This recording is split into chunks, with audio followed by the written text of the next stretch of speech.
Hello and welcome to this video on Tain, a dual analog bidirectional switch with a couple of tricks up its sleeves if modules can have sleeves. Let's check out what's to come.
So up front, I'd like to thank Instruo for sponsoring this demo video.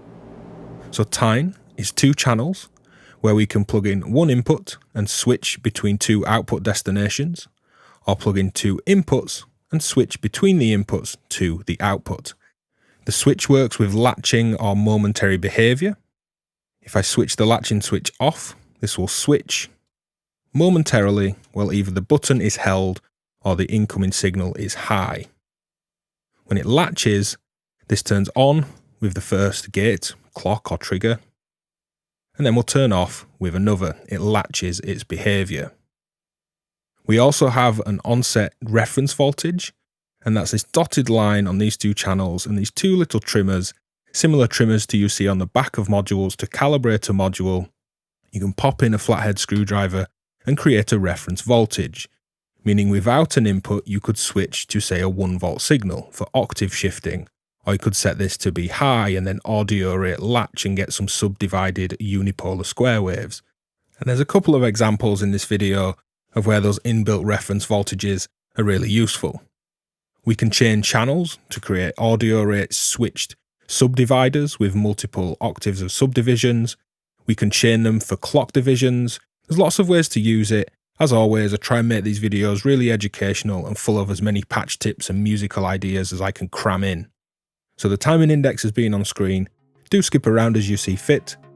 Let's dive in. So here's a fun patch where I'm playing a modulated harmony to control 3-note chords. However, I'm using its 4 outputs, its root, 3rd, 5th and 7th from a musical chord tone, and switching between the 3rd and the 7th with a clock signal in time with my musical sequencing. So it's got the feel of a kind of bouncing arpeggio switching between that 3rd and 7th interval on these chord tones, while some of the other chord tones just hold their notes.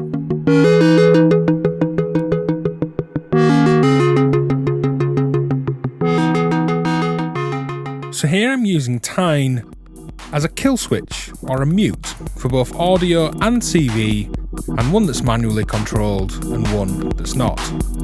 Here's my kick input and output, manually muting that in the mix.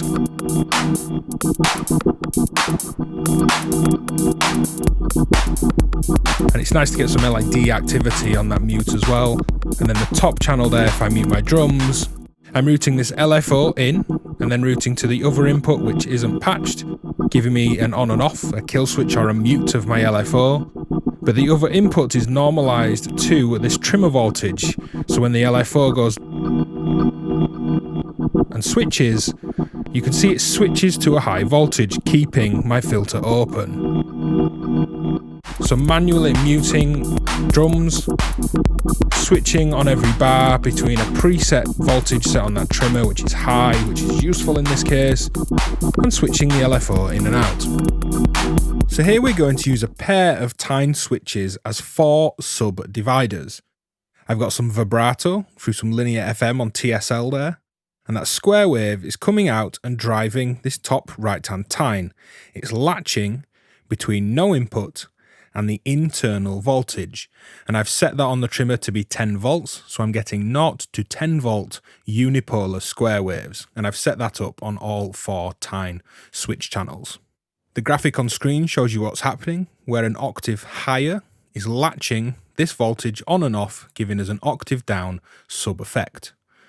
Now, if I turn on my first sub, the output of this first switch, you can hear it here in my mixer, and you can hear this little bit of wobble and vibrato that I've been enjoying. So from top to bottom, square input, latching an octave lower, latching an octave lower, latching an octave lower, latching an octave lower. And from top to bottom in frequency, with a nice big rich 4 octave square wave. Whatever I do to TSL there, which is driving these 4 switches, everything will follow along.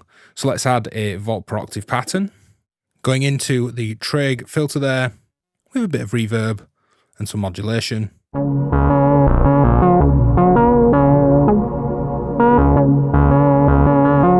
And while this plays out, I'll continue to blend these 4 octaves of square waves in my mixer.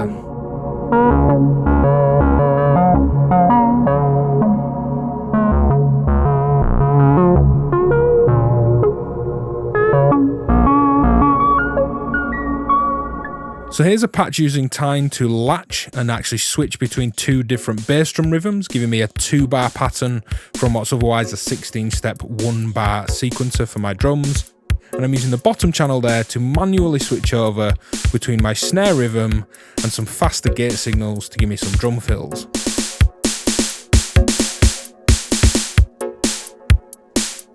So up top there you can see the green trace, that's just a steady beat playing on steps 1 and 9, or playing minims or half notes in a bar, and then an actual busier, denser bass drum pattern, and it's switching between the 2 of them. If I actually remove this, that's the blue pattern.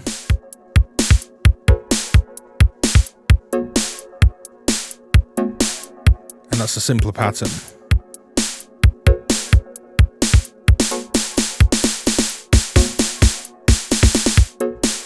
So a nice simple way to use a switch, but a very nice performance orientated one. And I find it's worth dotting these kind of things around a system to perform and play with and extend patterns out of my sequences.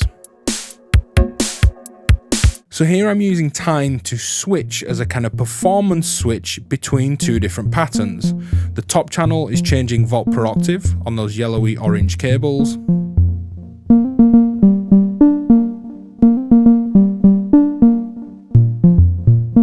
And the bottom channel is changing the gate signals.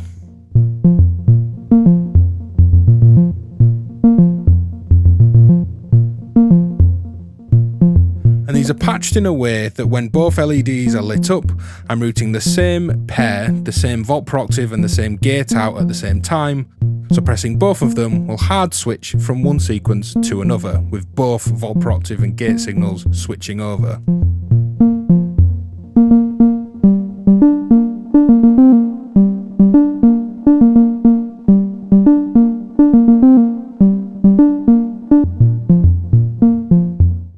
So here's a patch from the manual which uses Tain to audio rate waveform slice between different waveforms, in this case with the TSL. My green trace here is my wave folded output, which I can move. Blue trace is the unique pyramid and square-like wave.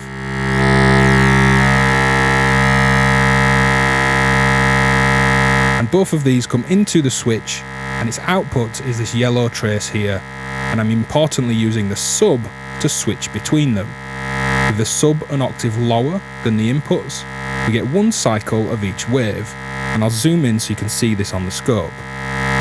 If I come up to the same rate as the oscillator,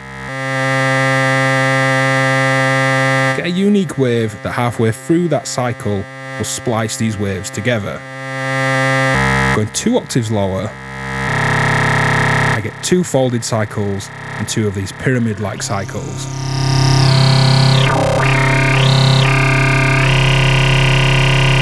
If you play around with the latching, you get some different results.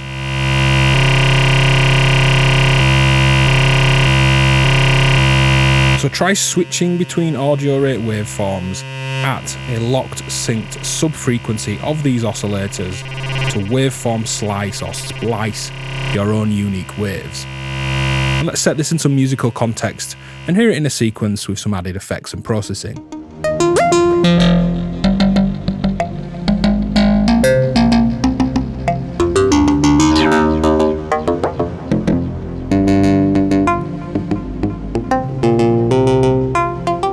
With the latch switch up, it's off, and the momentary switch, non-latching switch, will simply pass a signal while either the voltage input is high or I hold the button down. It's momentary, it's only switching as long as it's held down. Now turning on the latching, the switch will latch its behaviour each time it's pressed or triggered or gated at the input. So pressing it, it's on, it doesn't turn off when I let go, and it needs another press or gate or trigger or clock in order to change. So here's the divider patch, but instead of for audio, this time for clocks. My red cable to the top right switch there on Tain is latching this, and then half the rate of my clock is 16s. That, as well as triggering my hi-hats, is triggering the latching on the bottom right switch there, which is giving me 8th notes. And that's triggering the envelope on my rather filthy little bass sound. As well as that latches the bottom left Tain switch on that left hand to the side of data there, giving me my quarter note kicks. As well as the kicks, that then latches the top left switch, giving me my half note clap. So one clock divided down 4 times across these 4 switches, making use of switching to the internal voltage and then to nothing, acting like a clock signal, giving me 16th notes, 8th notes, quarter notes and half notes. So here I'm using Tain as a flip-flop, using a rhythm to latch a signal, which in this case is an offset voltage between the 2 outputs. Now, other than this kick and snare, which is just kind of backing things up, this bass line is the base of this patch. It's a gate that is derived from pitch changes on harmony, and that's switching, the green trace there, that's latching these changes. Each time it changes, an offset voltage is switched between the outputs, giving me this flip-flop behaviour. But we can think of it in a musical sense as ping-ponging rhythms from one side to the other. I have 2 little disco toms, playing all the notes of the bass line, but panning them hard left and right as that flip-flops or ping-pongs across those outputs. It's a really fun way to play with rhythms. As I said, think of it musically as ping-ponging, using an offset that is being turned on and off to create these gates, and using those to ping-pong across the 2 different sounds panned hard left and right.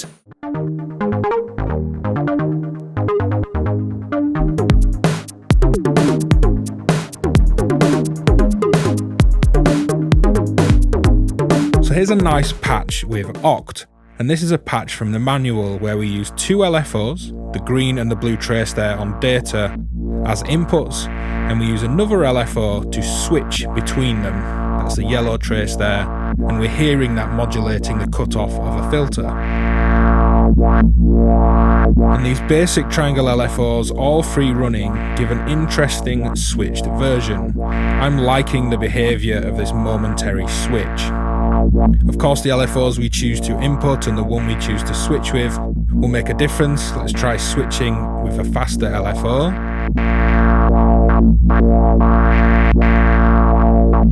It's almost an interesting kind of shuffle groove going on. Let's try slower switch and faster LFO there.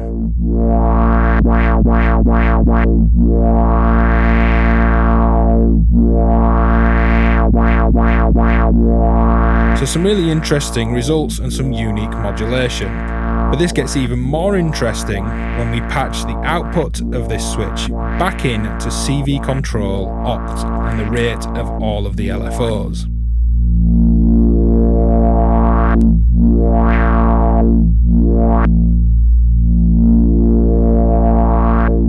So here I'm taking advantage of the onboard trimmable voltage that's present on these inputs. So the yellow trace there is my gate, that's doing the switching. The green trace up top is the output. And with this in momentary, the gate is switching from nothing, so 0 volts because nothing's plugged in, to this trimmed voltage, which I've tuned up an octave, so that's tuned to 1 volt. And you can hear the effect on my bass line, it's giving me these nice gated octave jumps. If I move this to latching, on the onset of a gate, it will go to that trimmable voltage, so shift up an octave, and on the next gate, it will come down again, and you can see that behaviour there on the scope. So latching octave shifts, or nice gated octave jumps in my bass line there. So here I'm using both of these Tain modules. It could be on one, but it seemed a bit clearer to patch them on 2 separate units for effects throws, for throwing out effect sends and automating effect sends. The one on the right here isn't actually processing any sound at all.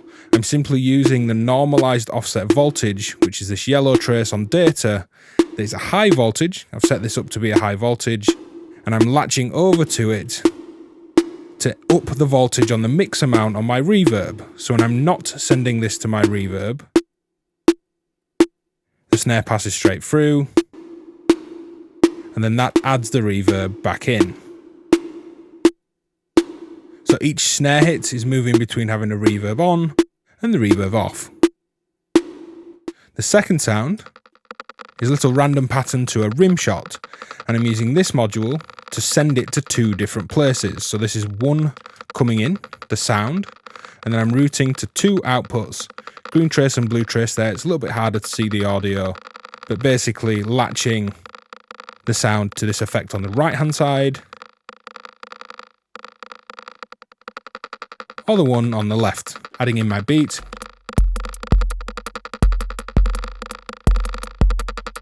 You can hear it's a bar left and right, and then a reverberant snare hit and a non-reverberant snare hit. So we've seen waveform splicing or slicing with the TSL using its sub to splice between 2 of its other waves. But you might be wondering how this sounds when we use an unrelated audio rate oscillator to switch between 2 sources. I'm using the square wave and the folded wave, the green and blue traces from the TSL, so they're in sync, perfectly in tune with each other. But this pink trace is just another sine wave, another oscillator, and this is switching audio rates just freely, completely unsynced and unrelated to the TSL. The yellow trace is the output, and that's all we're hearing. And I'll just sweep through some settings and tune into some nice intervals and some unison style beating by changing the rate of this audio rate switching.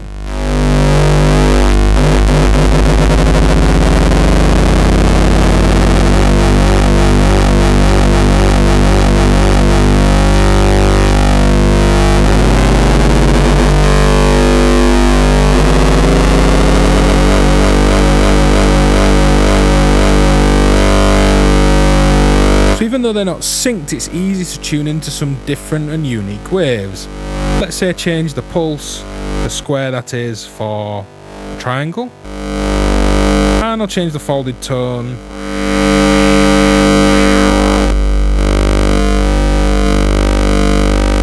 to something a little different too, and you can see it's kind of kinking between the 2 of them there, splicing these waves together. I'll keep tuning up this audio rate switching.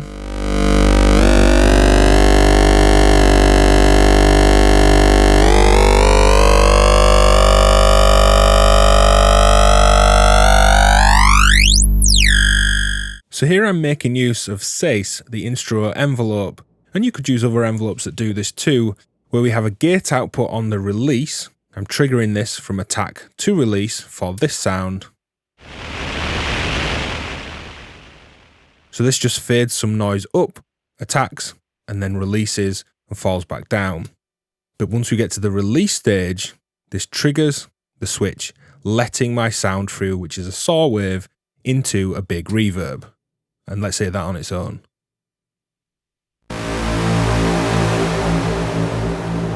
So this is great working as a gate delayed switch, just using this envelope here as a timing mechanism to delay by the amount I set on the attack.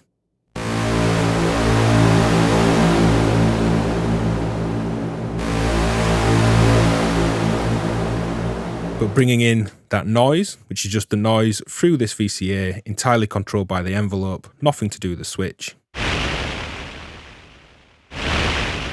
It's a really nice sound design tool to actually have a sound fade in and at the peak of its level, switch something else in. So here they are together again, noise fading up and down, and once the noise fades up, release hits, opens the switch.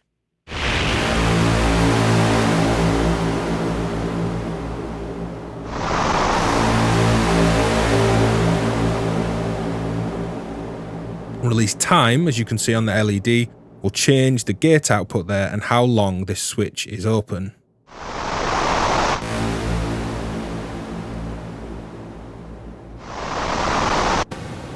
So that's it for this video on Tain. Do check out other Instruo videos linked in the description. Hit like, leave a comment and subscribe, and you can join my growing community over at patreon.com/DivKid. Cheers for watching.